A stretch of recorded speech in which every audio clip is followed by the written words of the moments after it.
Offering food to Brahmins. How it happens? जो ब्राह्मण बनते हैं वो ही सतयुग त्रेता में जाके देवता बनेंगे। Only those who become Brahmins go and become deities in the golden age and silver age.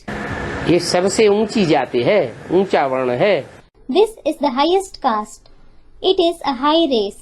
इसलिए भक्ति मार्ग में आज भी क्षत्रियों को बुला के भोजन नहीं कराते। That is why in the path of worship, even today, Kshatriyas are not invited to have meals. वैश्यों को बुला के भोजन नहीं कराएंगे, उनकी पूजा नहीं करेंगे।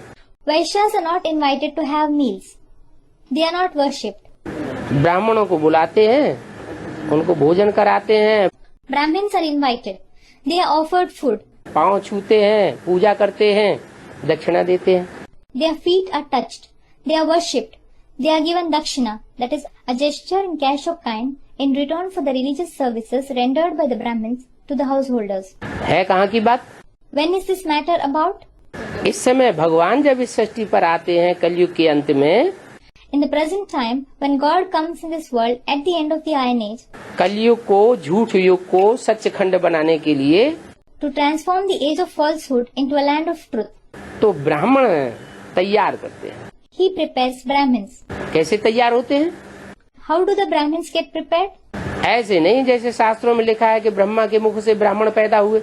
It is not so that, just as it has been written in the scriptures, that Brahmins were born from the mouth of Brahma, कोई मशीन रखी हुई थी, that a machine was present in his mouth. हुआ किया और ब्राह्मण निकल पड़े, नहीं। He uttered hua and the Brahmins emerged. No. जिस ब्रह्मा के तन में परमात्मा शिव प्रवेश करके मुख से ज्ञान सुनाते हैं, The Brahma, in whose body the Supreme Soul Shiv enters and narrates knowledge through the mouth, उस ज्ञान को जो जीवन में धारण करते हैं और दूसरों को धारण कराते हैं, वो ब्राह्मण कहे जाते हैं।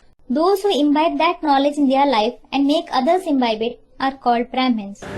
जिस ब्रह्मा के तन में परमात्मा शिव प्रवेश करके मुख से ज्ञान सुनाते हैं, The Brahma, in whose body the Supreme Soul Shiv enters and narrates knowledge through the mouth, उस ज्ञान को जो जीवन में धारण करते हैं और दूसरों को धारण कराते हैं, वो ब्राह्मण कहे जाते हैं।